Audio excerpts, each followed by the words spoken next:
Labadiena. Labadiena. Tai džiaugiamės šilumą, kiek jinai dar ilgai čia laikysis mums? Atrodo, kad šiluma greitai pasitrauks. Jau maždaug nuo 20 Liepos prasidės atvėsimas, nes pateksime vėl į tokį šaltą aukštuminį slėnį, kuris užims visą ir Baltijos regioną, ir Skandinaviją, ir netgi šiaurės rytų Europą. Na ir šitos šaltos dienos tęsis dar iki kokios 25-26 netgi Liepos. Ir temperatūra gerokai bus žemesnė negu pastarosiomis dienomis. Dienomis yra prognozuojama tarp 14-20 tik tai laipsnių, o naktys, na jau dabar, kadangi Liepos jau yra mėnesis, tai rytų Lietuvoje bus šiek tiek vėsesnės, 14-13 laipsnių žemiausia temperatūra, pajūryje apie 15-16, na ir dienos tik tai 3-4 laipsniais šiltesnės ir daug kritulių. Tai vat būtent, kad vėliau nuo šeštadienio rodo tą lietų, tai kiek jis ilgai užtruks ir ar visoje Lietuvoje, ar kažkokiam tai ten pakraštėlį, ir bus galima rasti kažkokią sausesnę vietą? Nu kągi, atsikvėpim po pirmojo 10-dienio Liepos, kai iškrito, galima sakyti, triguba kritulių norma. Per pirmąją 10 dienų šitą atkarpą, na dabar kelios dienos bus atokvėpis, jau tik tai vietomis palyja, na o po to vėl kritulių turėtume sulaukti, jeigu ne dvigubos normos, tai norma tikrai, klimatinė norma tikrai bus, tai reiškia, kad iškris per šitas 5 dienų 5 dienas, na, apie 20, 25, 30 mm dar. Taigi bus palaistyta vėl iš naujo žemė. O tai tarkim, šiuo metu atostogaujantiems, kur jūs patartumėt? Na, aš nežinau, kartais būna, kad pajūry ten geriau, kartais būna kokioje Dzūkijoje geriau.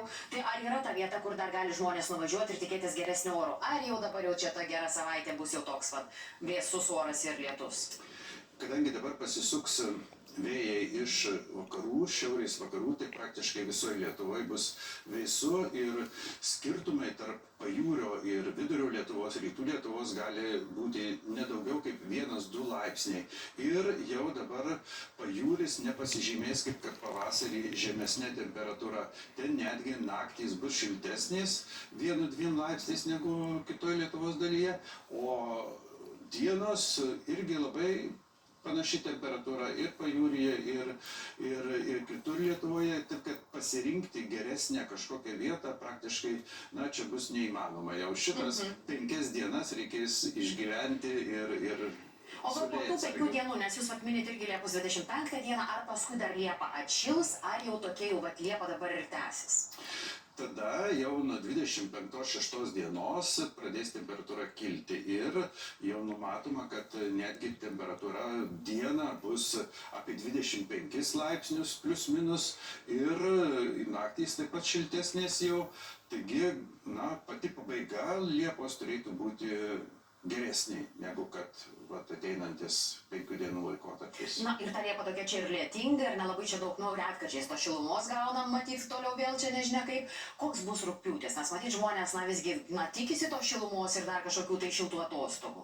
Na, ilgalaikėse prognozėse modeliai skaičiuoja, kad temperatūra turėtų būti truputį aukštesnė už vidutinę daugiametę, tai reiškia apie 18-19 laipsnių, ypatingai pirmoji rugpjūčio pusė turėtų būti. O ką tai reiškia dienomis, kaip tai gali būti? Na, o dienomis reiškia turėtų būti 24-26, na, aišku, dabar dar sunku pasakyti, kas bus po 3 savaičių, bet tokie pliūpsniai atskiri karštų dienų, žinoma, irgi dar tikėtini, kadangi karščio, na, tokie antplūdžiai iš pietų Europos, jie galimi dar iki rugpjūčio pabaigos, bet tai yra trumpalaikiai reiškiniai, todėl jų negaliu dabar pasakyti, kada bus ir kiek jų bus ir kokia bus temperatūra.